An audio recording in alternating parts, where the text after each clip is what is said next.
You need to make yourself into a character, emphasizing what you are good at. But it could be you're good at something that's weak. Yep. It's just making your persona larger. If you're writing about motherhood, you're like the uber mother. Dramatize yourself so that other people can understand and connect to your voice. You don't want to come across as average. Even though all of us are average, everybody has something they shine at. If you can make that part bigger, then people can connect to that part of you because you're projecting your authority.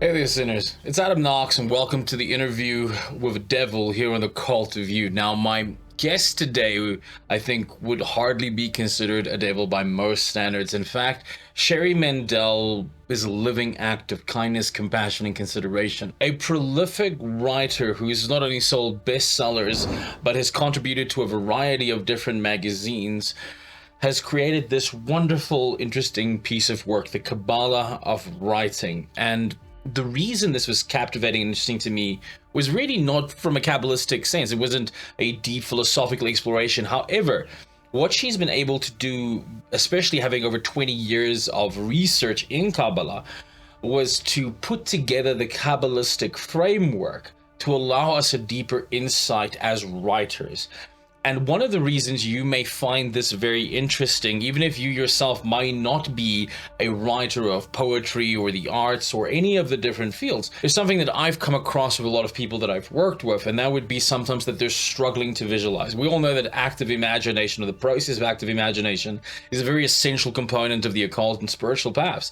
In fact, it's probably one of the most well-known effective doorways for dealing with the content within the unconscious and sequentially the collective unconscious as we progress in our path.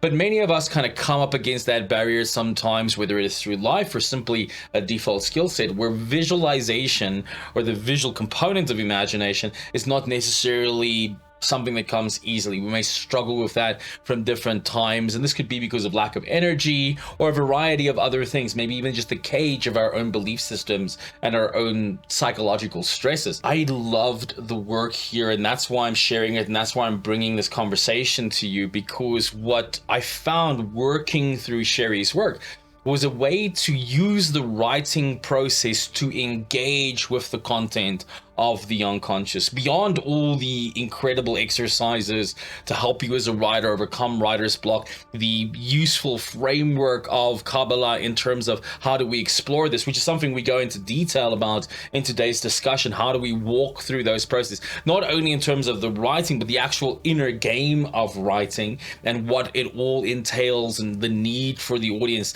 There's some beautiful tidbits that you'll find, for example, how she relates the idea of Kabbalah meaning to receive in relationship also to being received by an audience, to being received by the community in terms of our literary work.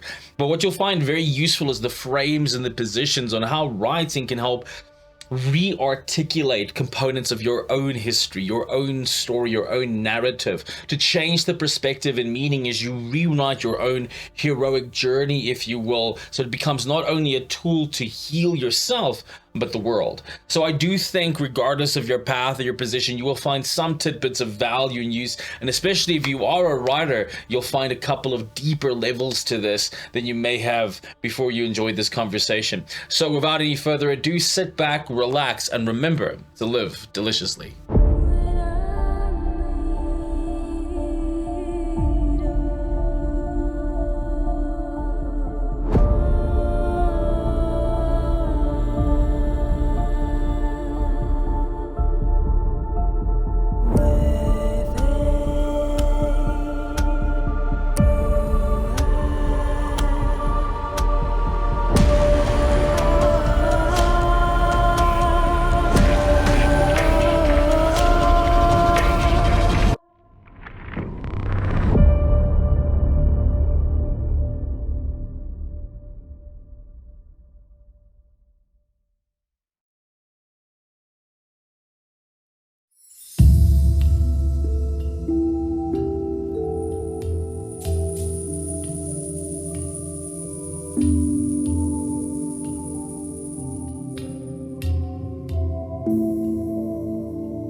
Sherri, it's an absolute pleasure to have you on the show. Thanks for taking the time.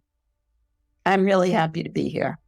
Oh, I'm excited. I loved your book, and it wasn't what I expected to be at all when I first opened it up. And I say that because when I first opened it up, I thought, okay, I'm just going to be looking at writing from a Kabbalistic point of view. And that was my initial notion. And then as I opened it up and I started paging through the exercises and exploring it, it was almost like a complete therapeutical process that just opened up for me, at the same time a tool to really enhance my own writing, both as a poet, as a screenwriter. So thank you very much. What gave you the journey? I'm going to start off right there. You share a very powerful story, a painful one that I think would break most people. And you talk about this pretty much in the opening perspective as we look at the idea of Keter. And I think this is an intense one, and it's when somebody goes through incredible tragedy and painful loss, and how we find kind of meaning through that, and how we find our way through that. How does this open with this Kabbalistic idea of Keter, and how has the tools of writing helped you to re-articulate that experience? Yeah, it's a good question, because Keter is will. And my son, we moved to Israel with 4 children, and Kobe was the oldest. He was in 4th grade. And then my youngest was 1. And about 5 years later, Kobe, he was in 8th grade, went hiking with his friend Joseph Ishran. They went hiking near our home, and they never came home. And they were beaten to death by terrorists, by Palestinian terrorists. So, that was 22 years ago. Kobe, he would be almost 36 now. He was 13. And I really felt that I did not want to live after. Like, I really wanted to die. I just felt like, I really felt the pain would kill me. And a lot of bereaved mothers have told me since, you want the pain to kill you, but it doesn't. Like, you continue. But the question is, how can you continue in a way that's building you instead of destroying you? Because I always say pain is power, and it can be used to hurt, or it can be used to create. And right away, after Kobe was killed, just things started happening. Like, crazy stories started happening to me. And in fact, the first story I wrote was a story, Kobe, 5 weeks later, it would have been Kobe's 14th birthday. And I have a good friend here, Sherri Mandell. And in Israel, she worked as an English teacher. But in America, she was a pastoral counselor, and she had trained with Elizabeth Kubler-Ross. So she came to me every day, and she talked to my kids. I think that she had a lot to do with my survival.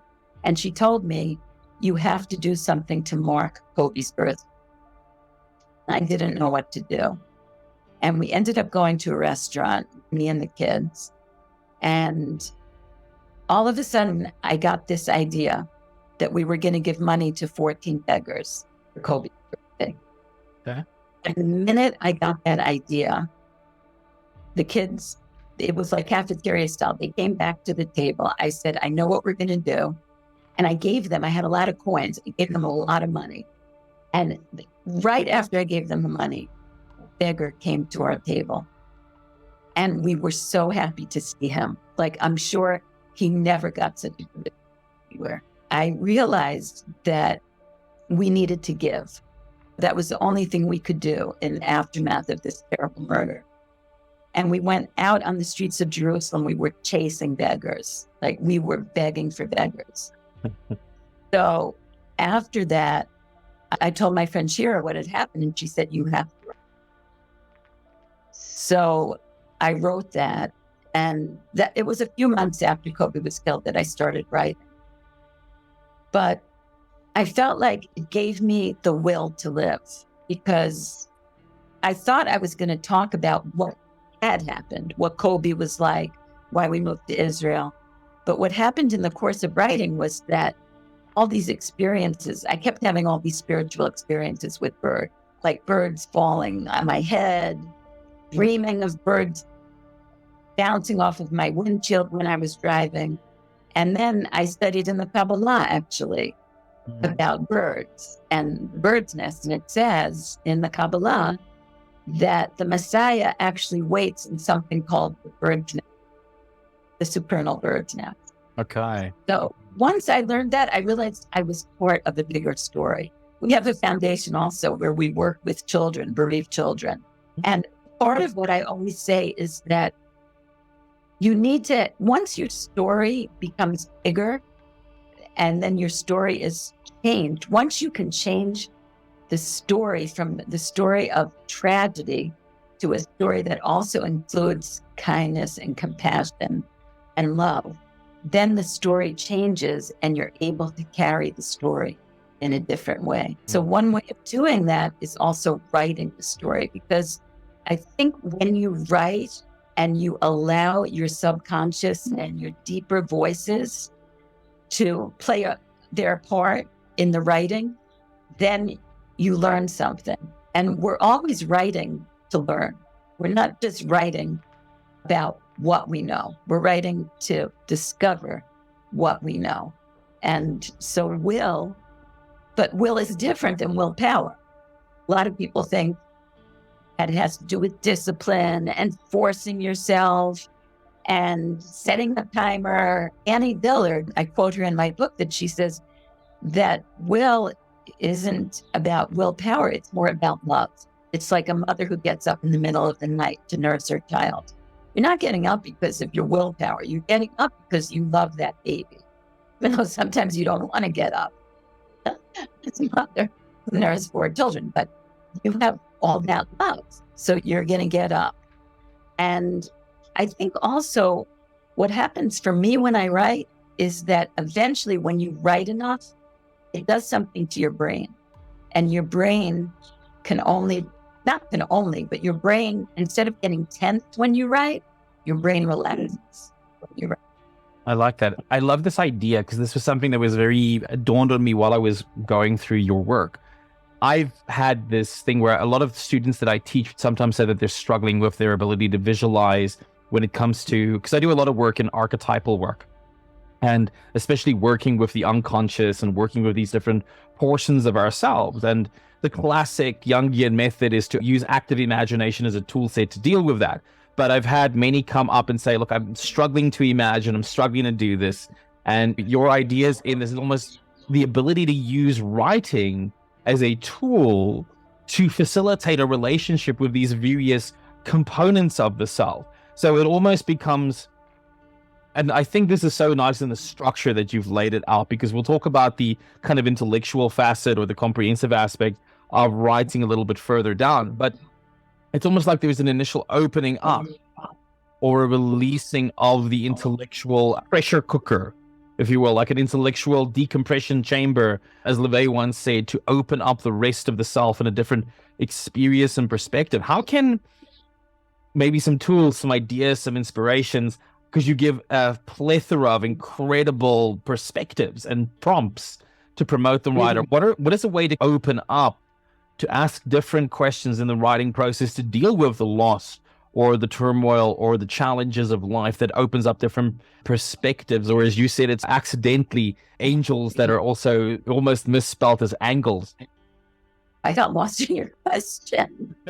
It's so many thoughts. Well, one thing I do want to say in terms of healing and imagination, that sometimes it's a matter of using the images that are given to us every day. So, for example, in my book, The Blessing of a Broken Heart, which is about Kobe's murder and what I call like the spiritual mystery that occurred afterwards, I didn't know how to organize the book. And I knew that there was a lot having to do with birds and birds' nests. And I knew that Kobe was killed in a cave with his friend Yosef. And eventually I understood that the cave and the bird's nest were like opposing images. And so that part 1 of the book started in the cave. But eventually I realized that part 2 was going to be the bird's nest, and that it's basically the same shape, a cave and a bird's nest. But when you reverse it, when you flipped it, and you see the bird's nest is a place of light, it's a place of birth, it's a place of light. And I think often we can take the images and somehow find a way to transform them. In Judaism, we always use a little candle for the anniversary of a death. And it used to come in a little glass cup. It's very funny because then everybody would use them as drinking glasses afterwards. It's just ways of taking an image and bringing it to life. And then the other thing I thought of when you were speaking, in Hebrew, the word for face is panim. It's plural. Yeah. It's not face. It's like faces. The face is called faces because there are so many parts of ourselves. And wow, that's amazing. Yeah. And when we write, we can allow ourselves to find different faces, facets of ourselves if we don't censor ourselves. So the first draft is really the most important because it's the place where you can unload and release. But it's also a place sometimes of truth, and of a truth that you don't necessarily know or even agree with. But there's always something waiting there to be discovered. I love that. Word for face is faces. And this, what a great doorway to the kind of archetypal self, the different facets of being human and relating them into different portions. And what you said there again, how if we don't criticize self, we don't criticize this expression coming from the self. And you actually gave quite a nice tool there, if you don't mind sharing that, this idea of writing to the self-critic or writing to deal with the self-critic. Talk about that a little bit. That was a fascinating idea. Yeah, first of all, everybody has that self-critic. Before any of my students read, they always make a disclaimer. And sometimes we just decide, we're just not going to do disclaimers here. But there's an exercise in the book to write to that critic. And you sort of tell her off or tell him off. And like to just even curse him out. Hey, get out of my life. I don't need you now. You're not useful. Maybe later I'll use a critical eye to look at what I wrote, but now it's not the time. So it's to dismiss the critic, but to say, you know what, you're valuable in your own way, but you have to come at the right time. You can't be invited in right away.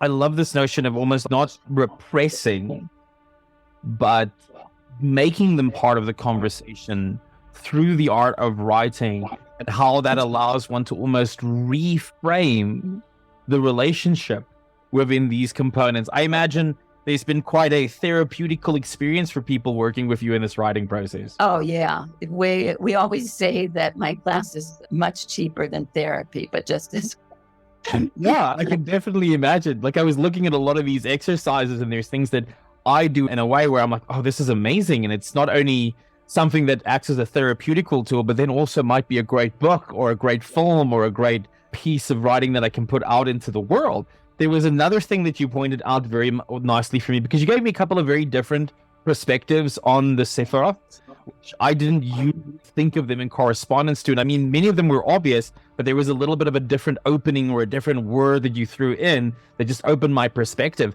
When you talked about inspiration, you said the term, and I might be paraphrasing a little bit here, but you related it as the power of what or what if, as a doorway to kind of inspiration and seeing that state of consciousness almost as a state of inspiration and what brings us back into that. When we step through that first part of the journey and we are able to re-find our will through love, through the exploration of love, what are the questions? What are some of the prompts that guides us into opening this now into a journey? Because you gave the example of the birds and the cave as that idea. But something that dawned to me as almost like a practical exercise that you gave, which almost seemed like a therapeutical thing for me, because it made me think of if I had a trauma as a child, or I had a painful experience that I went through, and to almost say, what if, and then write that from a different perspective to dealing with it. Firstly, how did you come up with that idea?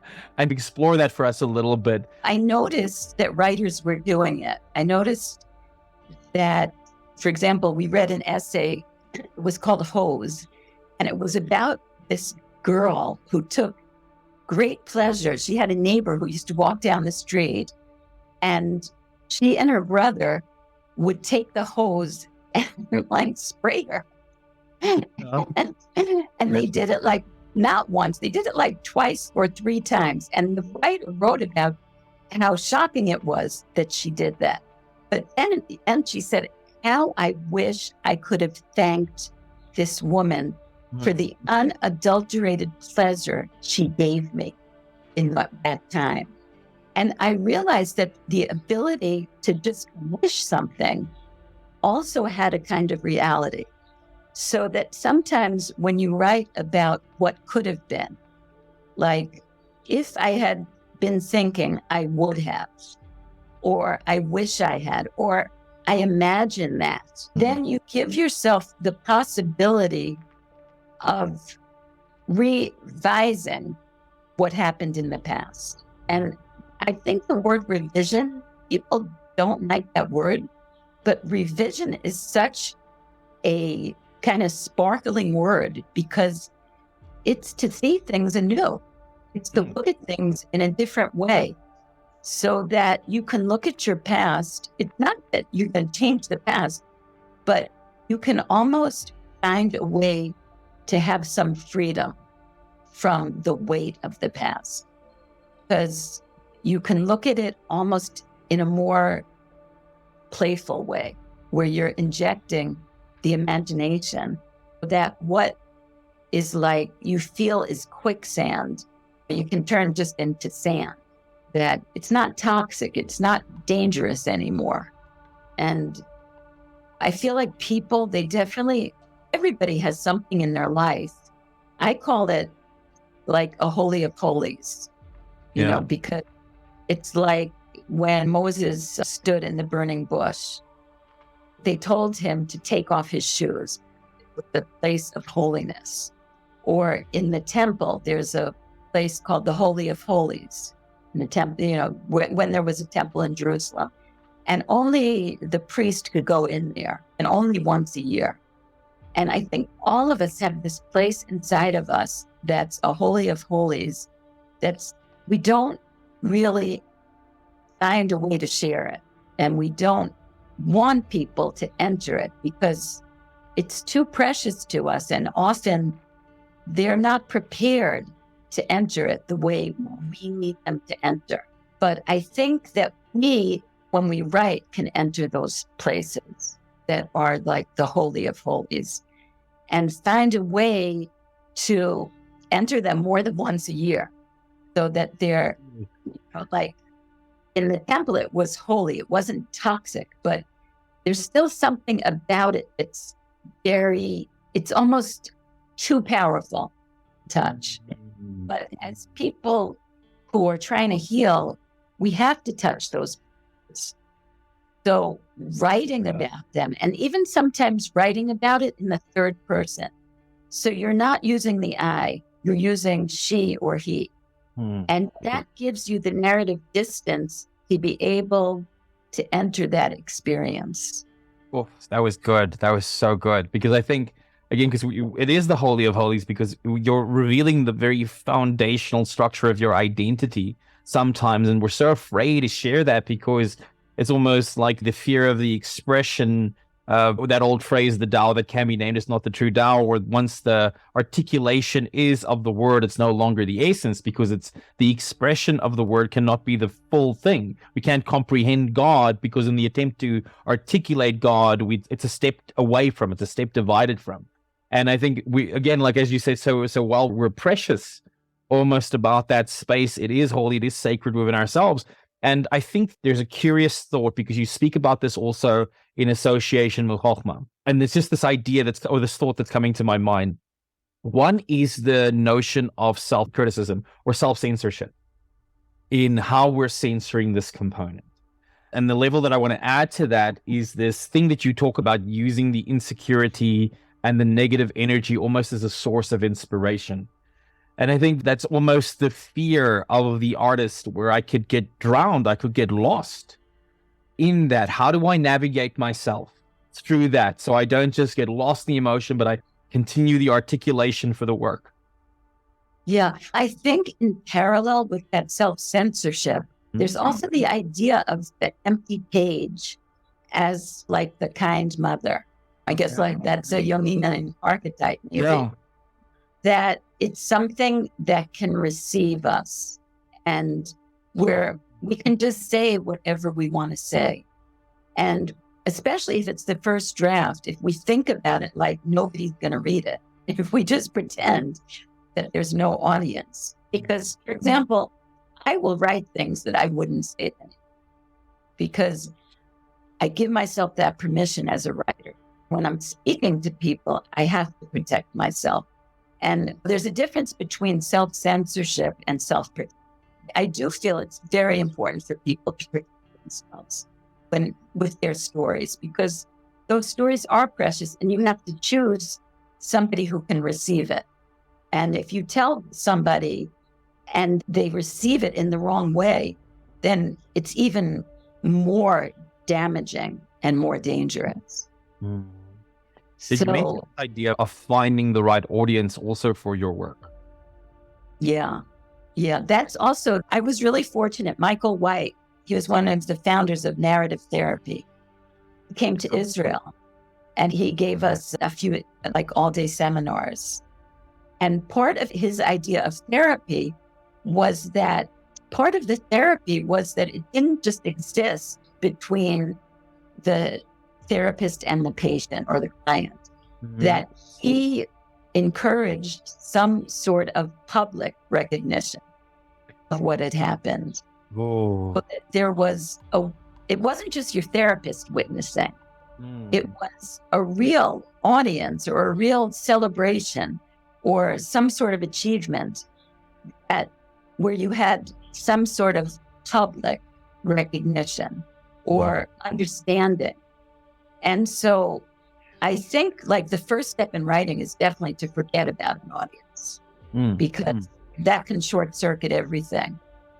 But eventually, when you have an audience, if you do write, and I mean, now everybody has an audience because you can write on Facebook, on Instagram, on TikTok, like everybody is basically a writer now.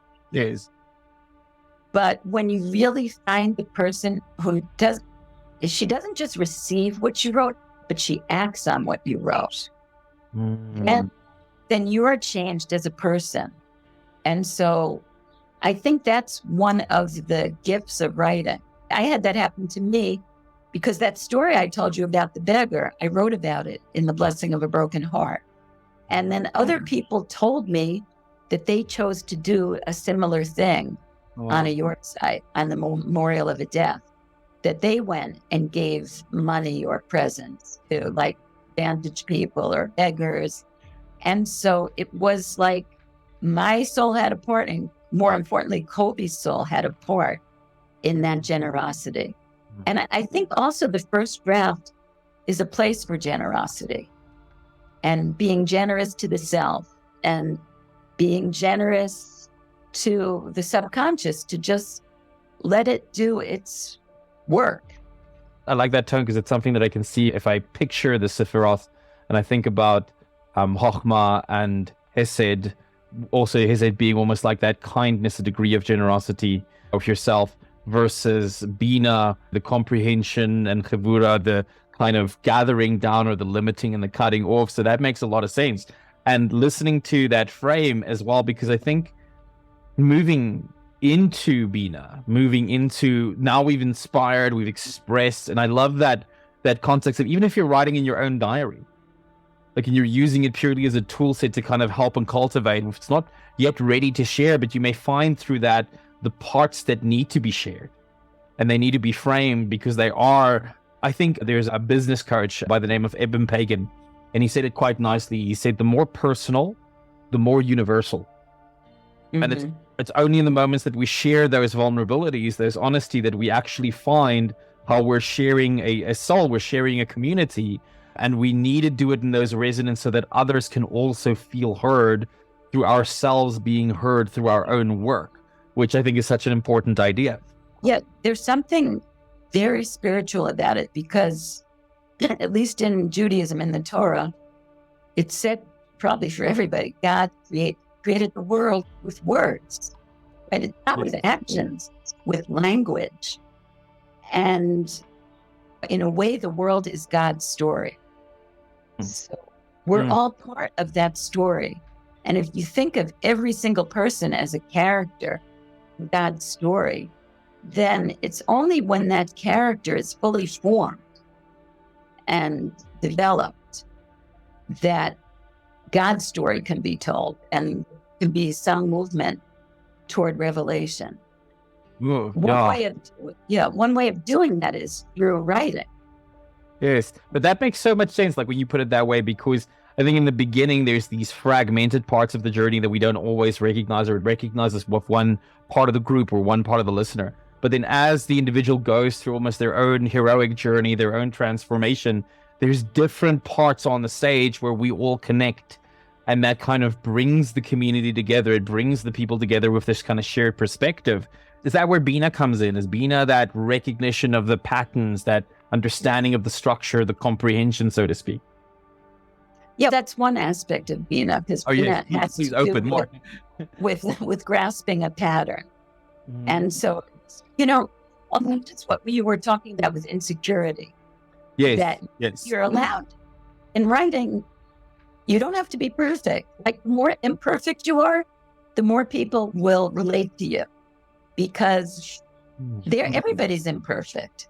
So it is a place where you can allow yourself to voice anxiety and insecurity. For me, I love reading when people are insecure or have weaknesses, because those are the things that people don't always share.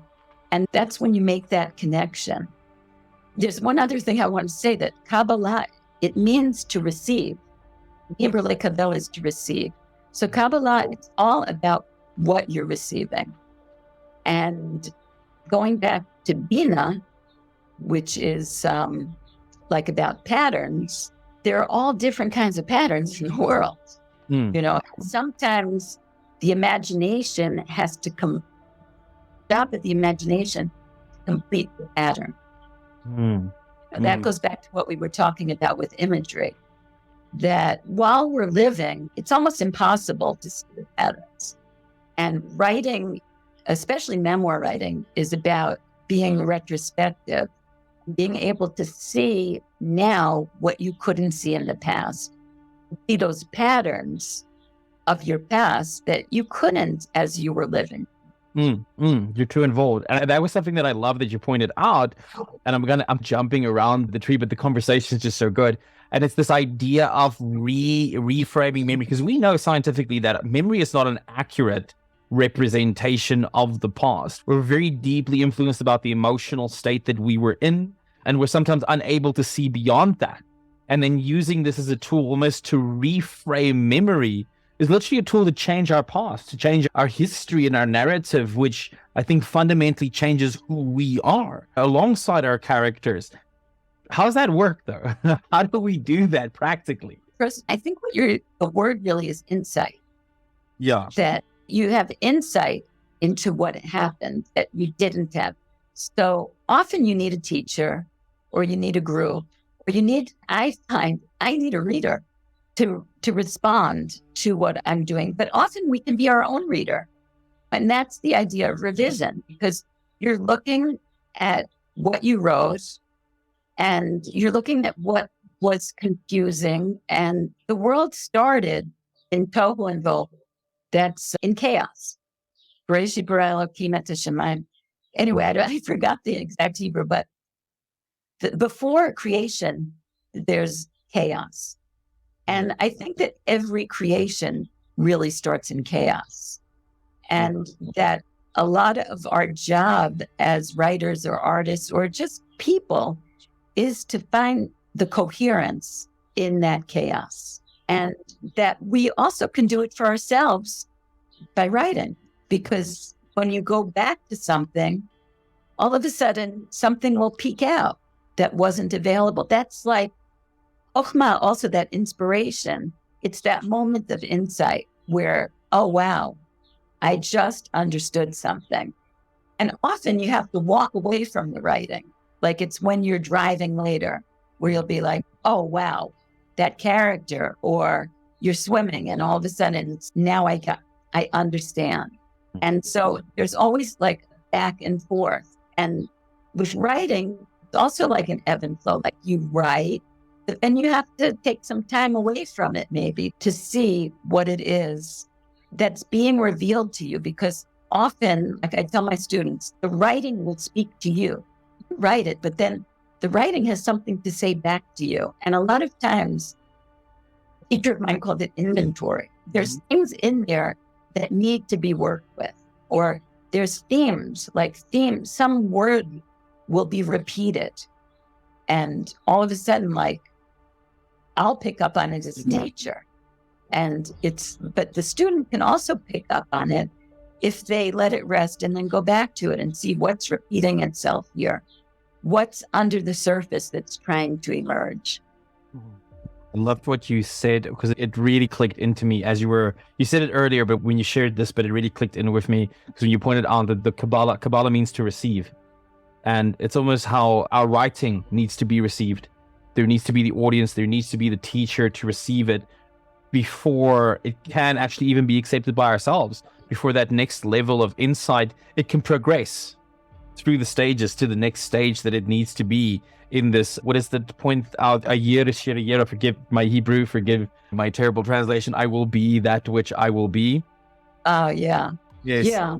Yeah. Wow, that's incredible. Yeah. Yeah. It has its own destiny. And it's a matter sometimes of just allowing it to find its way to that destiny. But we can also do it ourselves with the writing. Like we can be our own audience for what we wrote. So speaking about being our own audience, because we also got to be, I think, as we pointed out, like the self-criticism can be in its extreme.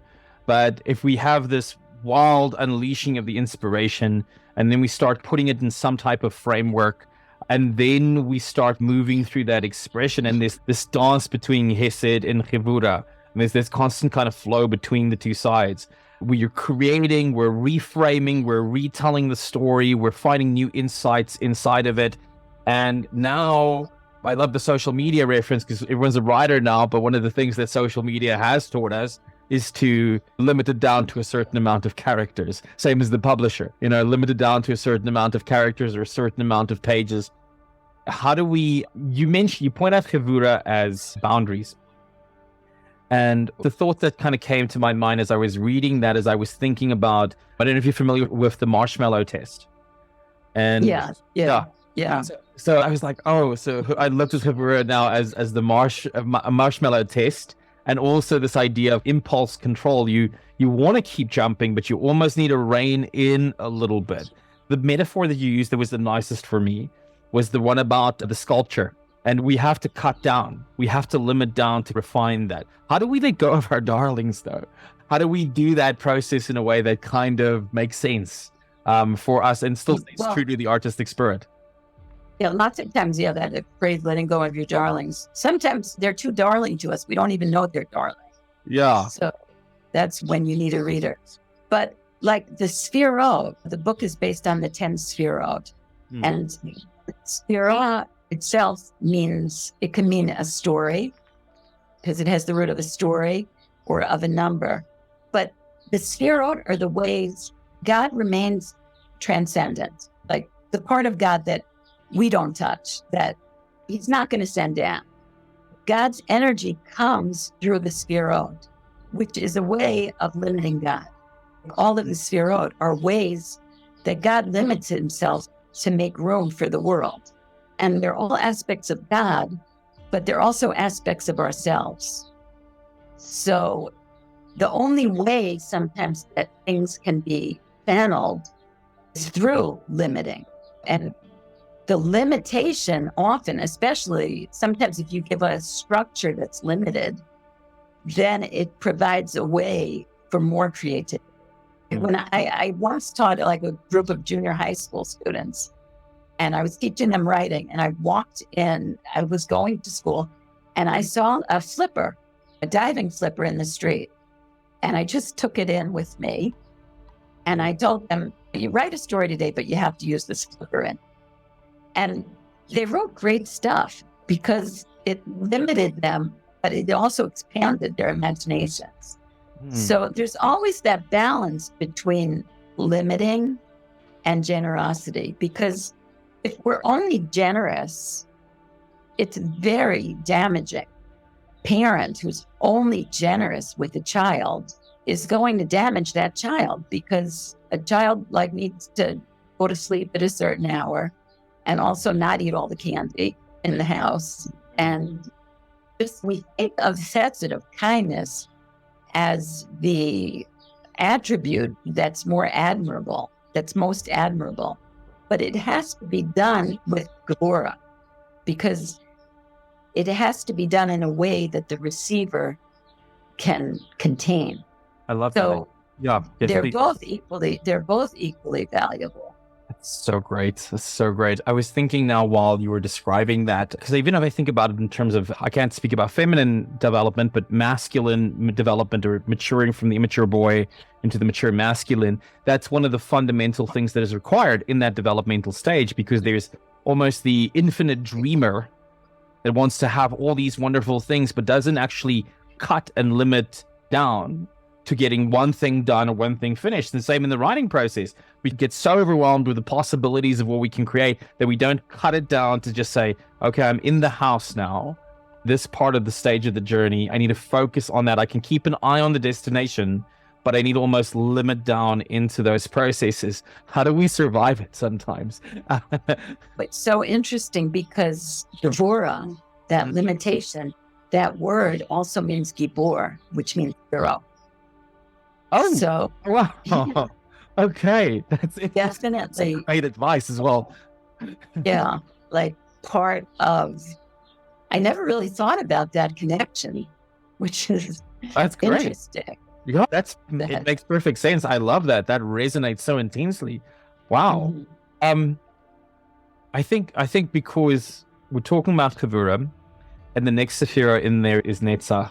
And I didn't think about this in terms until you said it. And now that what we're talking about, it really connects with me, because I'm thinking about one of those things that kind of creates the little bit of a writer's block, or kind of keeps one in that limbo where you don't almost seem to want to get the writing out, because you're afraid secretly of the failure, the potential for failure, the potential of being seen, the potential rejection that is there.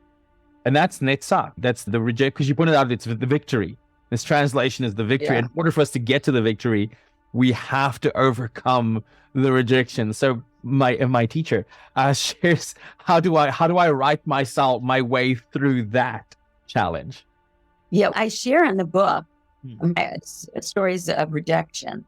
And once I was in a writer's group, and they sent, I like, it was my first time in this fiction writing group, and they sent an email around where they said, she seems like she might be able to write, but she's a terrible critic. And also they didn't like what I wrote. And I read it. I wasn't supposed to read it. And it was like so hurtful. It was so critical. And then it turned out that I entered that story in a prize in a contest. Yeah. And I ended up winning first prize with that same story. Oh, wow. Yeah. So in fact, when they called me, it was from this Jewish magazine, Moment Magazine in America. They called me in Israel. That was when, you still had regular phones. Back in the day. And I thought they were calling me because they wanted me to buy a subscription to the magazine.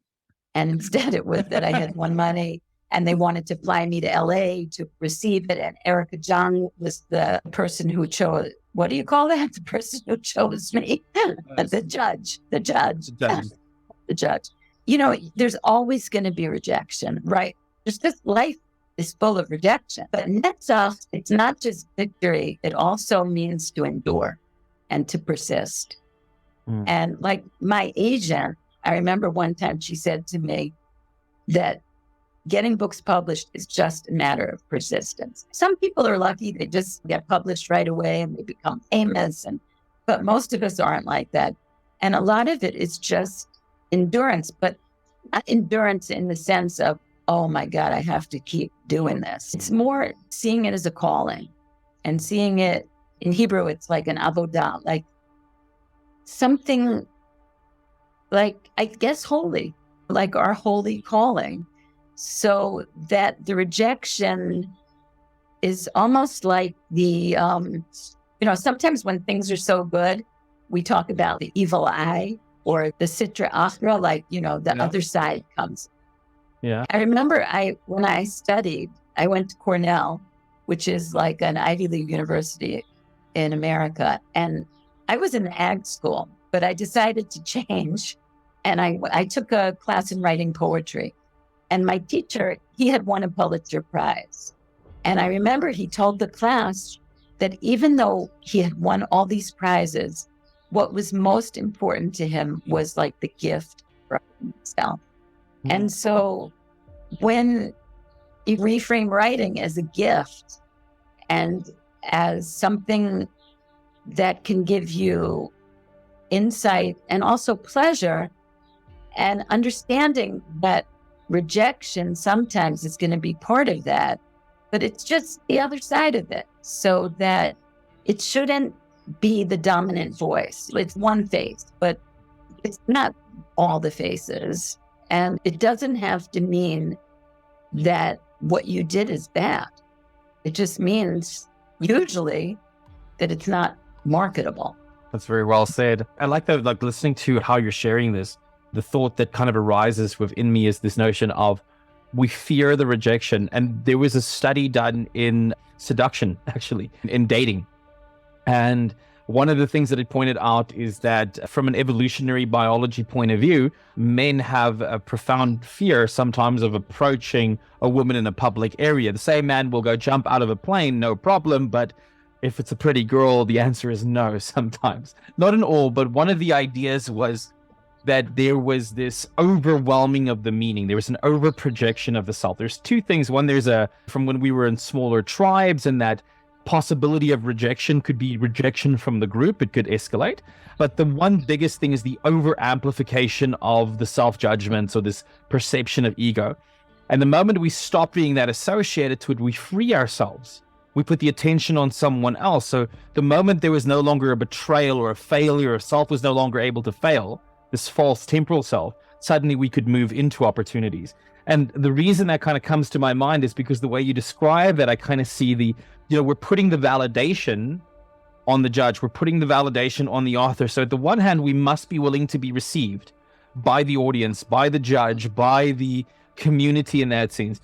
But it shouldn't be for the sake of purely that approval. It should be the victory must come from within first.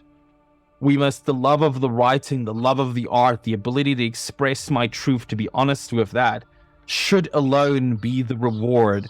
And if that victory is had first, then I stand a chance to go to the next one. And the reason this is extra interesting for me is because of the frame in which you presented. Because there was something that you said when you spoke about HOD, or some of the concepts that was around that idea. And one of the things that kind of came to my mind is, firstly, HOD, you said, means to admit, which was very interesting for me. And especially because you spoke about it, and the way it came across is almost like that ability to be vulnerable, and that ability to speak from that point is almost a gateway into the mind, or into because HOD kind of strikes me almost as the ego's limiting intellect. It's that block on top of things, and the idea of vulnerability as the doorway into it was very fascinating. And then you also gave the exercise of writing in the third person and getting from these different perspectives, and almost seeing that as a tool where this person, or this possibility of rejection, what if I switched over to perspectives and I wrote from those perspectives? What new paradigms could open up? I could see that, because you gave examples. I don't know if this was in interviews that I listened to of yours, or if it was in the book, where you pointed out some of these people that were quite judgmental, but what did they write themselves? Again, and we get so caught up, and we get our own point of view and our own self-judgment, that if we stepped into the third person, was such a powerful tool. How's that work? first of all, you could write from the point of view of this person who's rejected you. No. So that you have the opportunity to speak in their voice. And that sort of can take away a little bit of power, or can even give you some insight into where they're coming from. It's interesting with Holy because it means to admit, but it also means to appreciate and acknowledge. So it could be that once you admit, then you're sort of letting go, and then you can appreciate, because a lot of writing is about appreciating. First of all, appreciating what happens to you during the day, appreciating what God shows you during the day, and appreciating nature, appreciating relationships, appreciating your ability to move and to write and to find meaning. So I think there's a connection between, because admit has that meaning of saying something that we did wrong, but to admit something is also to let it in. I think once you give something admission and you welcome it, then it loses some of its toxicity, let's say, and can be integrated.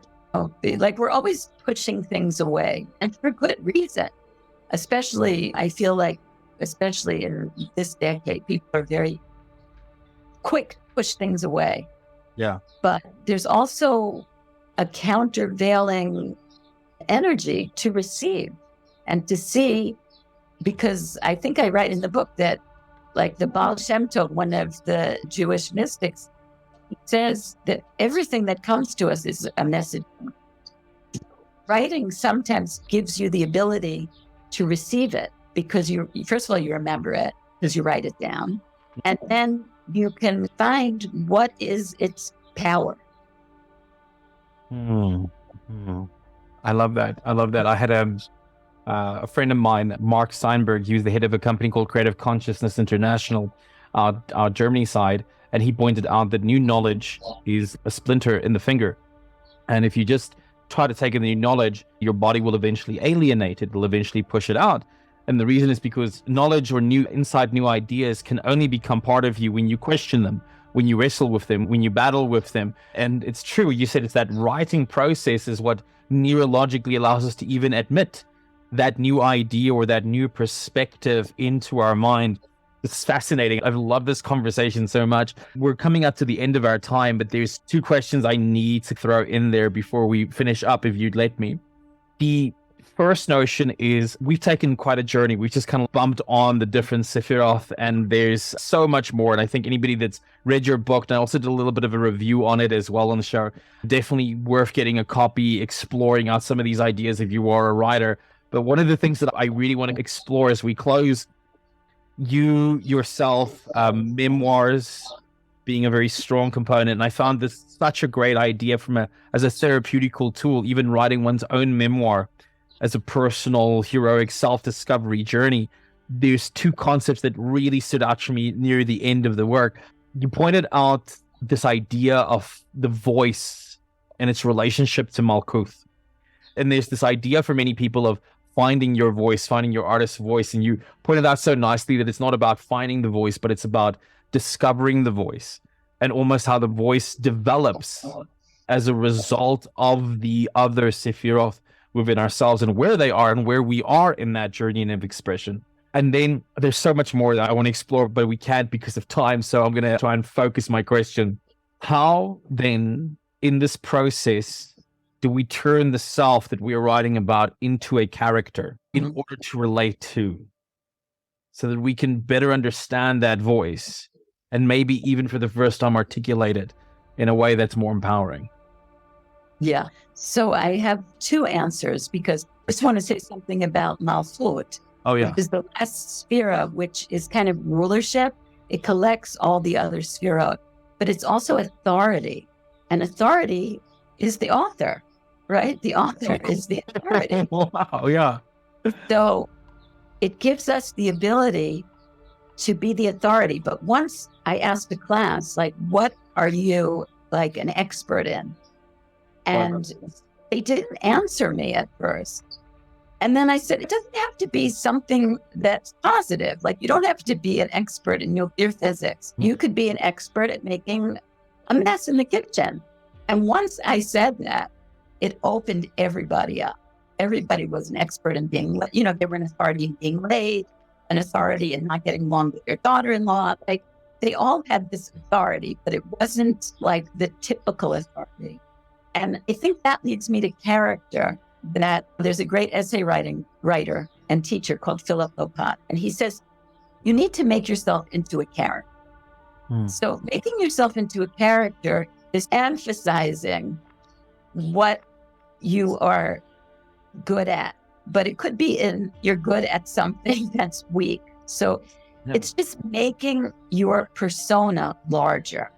So if you're writing about motherhood, you're like the uber mother, and trying to think of yourself not as writing a diary, but as trying to dramatize yourself so that other people can understand and connect to your voice. Because you don't want to come across as average, even though all of us are average, actually. Yeah. No, really, we're average, but everybody has something they shine at. So if you can make that part bigger, then people can connect to that part of you because you're projecting your authority in some sense. I love that. You even give the exercise, or you talk about it almost like if cutting the hole in the piece of paper to zoom in on something. And right. I think here we're almost zooming in on what is even the mundane. We're kind of blowing, we're making it larger than life.